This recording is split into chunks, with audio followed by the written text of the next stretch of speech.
ఈరోజు రాష్ట్ర వ్యాప్తంగా అట్లనే బాల్కొండ నియోజకవర్గంలో కూడా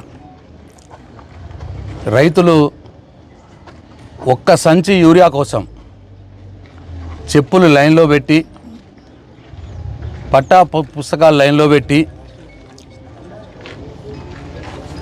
ఇవాళ విపరీతమైన ఇబ్బందులు ఎదుర్కొంటూ ఉన్నారు. అయినా సరే రైతులకు ఒక్క సంచి యూరియా కూడా చక్కగా రాని పరిస్థితి ఉన్నది. రైతులు ఎంత మొత్తుకున్నా బీఆర్ఎస్ పార్టీ పక్షాన మేము అసెంబ్లీలో పోరాటం చేసినా గత నెల రోజుల నుంచి ఈ రేవంత్ రెడ్డికి కాంగ్రెస్ ప్రభుత్వానికి దున్నపోతు మీద వాన పడ్డట్టు చలనం లేకుండా రైతుల గోస పట్టించుకోకుండా ఇవాళ యూరియా కోసం రైతుల్ని ఇబ్బంది పెడతా ఉన్నారు.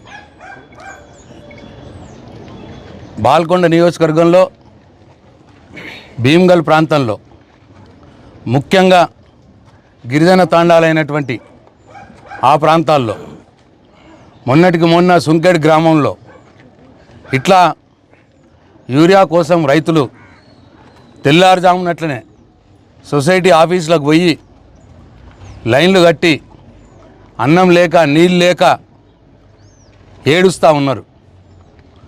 అయినా సరే ఈ ప్రభుత్వం తగు చర్యలు తీసుకోవట్లేదు. ఆనాడు కేసీఆర్ గారు అన్నారు, కాంగ్రెస్కు ఓటేసి ఈ కాంగ్రెస్ ప్రభుత్వం వస్తే మళ్ళా పాత రోజులే వస్తాయన్న మాట మాట్లాడిండు. ఇవాళ రైతులు గుర్తు చేస్తూ ఉన్నారు, కేసీఆర్ అన్న మాట నిజమైంది, బుద్ధి గడ్డి తిని కాంగ్రెస్ పార్టీకి ఓట్లేసినాం, రేవంత్ రెడ్డి మాటలు నమ్మి మోసపోయినాం. ఇవాళ మళ్ళా తెలంగాణ రాకున్న మొదలు కేసీఆర్ రాకున్న మొదలు ఎట్లనైతే రైతులు యూరియా కోసం లైన్లు కట్టేవారో, చెప్పులు లైన్లో పెట్టి బరిగాళ్ళతోటి ఉండేవాళ్ళు పట్టా పాస్ పుస్తకాలు లైన్లో పెట్టి ఎట్లనైతే ఎరువుల కోసం యూరియా కోసం ఇబ్బంది పడుతుండ్రో మళ్ళా ఇవాళ అదే రోజులు పాత రోజులు గుర్తుకొచ్చినాయి, పాత రోజులు వచ్చినాయి. ఇవాళ రైతులు ఇబ్బంది పడుతూ ఉన్నారు. కేసీఆర్ అన్న మాట నిజమైందని చెప్పి ఇవాళ రైతులు అంటూ ఉన్నారు. నేను ఈ ప్రభుత్వాన్ని డిమాండ్ చేస్తూ ఉన్నా, ఇప్పుడు వరి పుట్టదశకు వస్తున్నది, ఇప్పుడు యూరియా అందకపోతే దిగుబడి రాదు, వేలల్లో నష్టపోతాడు ప్రతి రైతు. ఇవాళ అది కూడా వాళ్ళకి ఆలోచన లేదు. ఇవాళ ఒక్కసారి ఈ వారం 10 రోజులకి ఇట్లా యూరియా దొరకకపోతే ఇవాళ రైతులకు దిగుబడి రాక నష్టపోయే పరిస్థితి ఉన్నది. మళ్ళీ ఇప్పుడు మక్కలు అయిపోతున్నాయి, మక్కలు అయిపోగానే మళ్ళీ పసుపు వేస్తారు, జొన్నలు వేస్తారు, మళ్ళీ దానికి కావాలి పొటాష్ యూరియా కలిపి వేస్తారు. ఇవాళ వరికే దిక్కు లేదు, మళ్ళీ దాని సంగతి ఏందని భయపడతా ఉన్నారు ఇవాళ రైతులు. ఆనాడు అన్ని ఆగం మాటలు మాట్లాడినరు. ఇది రైతు ప్రభుత్వం అన్నారు, 2 లక్షల రుణమాఫీ అన్నారు, 2 లక్షల రుణమాఫీ గతి లేదు. ఇవాళ 15,000 రైతు భరోసా అన్నారు, ఉన్న రైతు బంధునే ఎగ్గొట్టిర్రు. వడ్లకు బోనస్ 500 అన్నారు, అది ఎగ్గొట్టిర్రు. ఇవాళ రైతుకు ఏం లేదు, 24 గంటల కరెంట్ అన్నారు, రోజుకు 4-5 సార్లు కరెంట్ పోతూ ఉన్నది. ఇవాళ రైతులు ఇబ్బంది పడుతూ ఉన్నారు. నేను అడుగుతున్నా ఈ రేవంత్ రెడ్డిని, ఒక్క సంచి యూరియా అయ్యే శాతగానోడివి 1,50,000 కోట్లతోటి మూసి రివర్ ఫ్రంట్ చేస్తా అంటావు, ఒక్క బస్తా యూరియా ఇయ్యే శాతగానోడివి లక్షల కోట్లు ఖర్చు పెట్టి ఫ్యూచర్ సిటీ కడతాడట, డల్లాస్ నగరం చేస్తాడట హైదరాబాద్ని. అన్నీ బుడ్డర్ఖాన్ మాటలు, అబద్ధ మాటలు, మోసగించే మాటలు ఇవాళ ప్రజలకు అర్థమవుతూ ఉన్నది. నేను డిమాండ్ చేస్తూ ఉన్నా, వెంటనే రిపోర్ట్ తెప్పించుకొని గ్రౌండ్కి వెళ్ళి మీ ఏఓలు డిఏఓలతో రిపోర్ట్ తెప్పించుకొని ఇవాళ రైతులు ఎట్లా ఇబ్బంది పడుతున్నారో మీకు అర్థమవుతుంది. ఏమన్నంటే కేంద్ర ప్రభుత్వం మీద నెట్టేసే ప్రయత్నం. మరి కేంద్ర ప్రభుత్వం ఇస్తలేదు అంటే రండి కలిసిపోదాం, అందరం కలిసిపోయి ఢిల్లీలో పోయి ధర్నా చేద్దామని చెప్పినాం మేము అసెంబ్లీలో. దానికి ముందుకు రారు.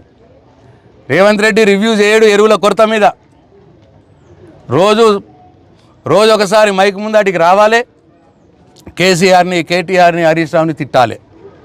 ఈ పని తప్పిస్తే రైతులకు ఒక సంచి ఎరువు బస్తాయి ఇచ్చే తెలివి లేదు.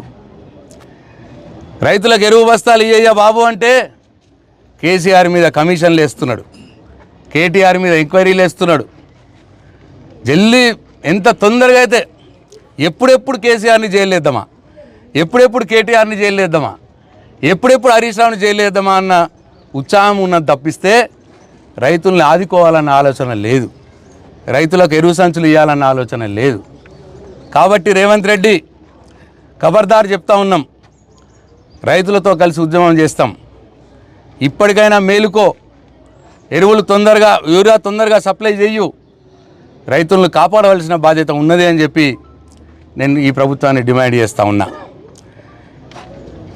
రోజు పొద్దున్న లేస్తే కేసీఆర్ని తిట్టుడు, హరీష్ రావుని తిట్టుడు తప్పిస్తే ఏమీ లేదు. ఏమన్నా అంటే కేసీఆర్ అప్పులు చేసి మాట్లాడతాడు. మొన్ననే పార్లమెంట్లో చెప్పిర్రు, కేంద్ర ప్రభుత్వం చెప్పింది పార్లమెంట్లో, కేసీఆర్ 10 సంవత్సరాల కాలంలో అప్పు చేసింది 2,80,000 కోట్లేనని పార్లమెంట్లో చెప్పింది కేంద్ర ప్రభుత్వం. కేసీఆర్ 10 సంవత్సరాల కాలంలో 2,80,000 కోట్లు అప్పు చేసి ఇవాళ ఇంటింటికి నల్లా ఇచ్చిండు, మిషన్ భగీరథ చేపట్టిండు, 24 గంటల కరెంట్ ఇచ్చిండు, రోడ్లు వేసినాం, బ్రిడ్జిలు కట్టినాం, కాళేశ్వరం ప్రాజెక్టు కట్టినాం, పాలమూరు రంగారెడ్డి ఎత్తిపోతల పథకం కట్టినాం, ఎన్నో లిఫ్ట్ ఇరిగేషన్లు చేసినాం, ఎస్ఆర్ఎస్పి పునర్జీవం పథకం చేసాం, ప్యాకేజ్ 2020 పథకం చేసాం. కేసీఆర్ అప్పు చేసి ఇవన్నీ పనులు చేసిండు. మరి వాళ్ళ 10 సంవత్సరాలలో కేసీఆర్ 2,80,000 కోట్లు అప్పు చేస్తే రేవంత్ రెడ్డి కేవలం 2 సంవత్సరాల్లో 2,20,000 కోట్లు అప్పు చేసిండు. వాళ్ళే చెప్పిర్రు, అసెంబ్లీలో చెప్పిర్రు. మరి 2,20,000 కోట్లు అప్పు చేసిన రేవంత్ రెడ్డి ఒక్క సంచి యూరియా బస్తాకు రైతు ఎందుకు రోడ్డు మీద పడ్డాడు? ఎందుకు యూరియా ఇవ్వలేకపోతున్నావు? ఎందుకు రైతు బంధు ఇవ్వలేకపోతున్నావు? ఎందుకు 2 లక్షల రుణమాఫీ చేయలేకపోతున్నావు? 2,20,000 కోట్లు అప్పు చేసి ఒక తట్టెడు మట్టను ఏడన్నా తీసినావా? ఒక గుంతను ఏడన్నా పూడ్చినావా రోడ్ల మీద? ఏం చేసినావు? 2,20,000 కోట్లు అప్పు చేసి ఢిల్లీకి మూటలు కట్టి పంపించుడు తప్పిస్తే తెలంగాణ ప్రజలకు నువ్వు ఏం చేసినావు అని నేను అడుగుతా ఉన్నాం. 2,20,000 కోట్లు అప్పు, 2 సంవత్సరాల నుంచి రాష్ట్ర ఆదాయం అదొక 1,30,50,000 కోట్లు, అంటే దాదాపు 4 లక్షల కోట్ల రూపాయలు ఏం చేసినావు? ఎక్కడ పెట్టినావు? ఎక్కడన్నా రోడ్డు మీద గుంత ఊడ్చినావా? ఎక్కడన్నా కొత్త ప్రాజెక్టు కట్టినావా? ఎక్కడన్నా ఒక చెక్ కట్టినావా? ఎక్కడన్నా ఒక బ్రిడ్జ్ కట్టినావా?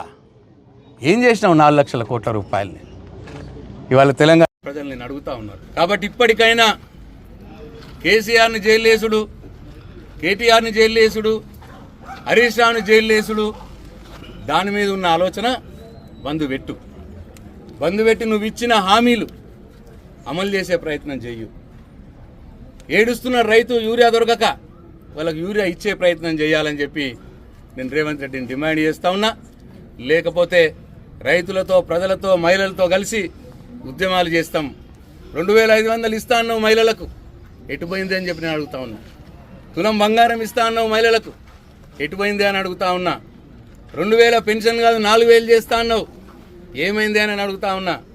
కేసీఆర్ ఒక అవ్వకే ఇస్తున్నాడు, నేను తాతకిస్తా, కోడలికిస్తా, అత్తకిస్తా అన్నావు, ఎటుపోయినా ఈ పెన్షన్లు అని చెప్పి నేను అడుగుతా ఉన్నా. కాబట్టి ఈ పిచ్చి మాటలు మాను, బుడ్డర్ఖాన్ మాటలు మాను, ఈ కమిషన్లు తీసుకునే వ్యవహారం బంద్ చేయి. పొద్దున్న లేస్తూనే కమిషన్లు తీసుకుని తప్పిస్తే నువ్వు వేరే ఏం చేస్తలేవు. కాబట్టి ఇప్పటికైనా బుద్ధి తెచ్చుకొని పాలన మీద దృష్టి పెట్టి నువ్వు ప్రజలకు ఇచ్చిన హామీలు నెరవేర్చే పని చేయాలని చెప్పి డిమాండ్ చేస్తూ ముగిస్తా ఉన్నా. జై తెలంగాణ, జై కేసీఆర్.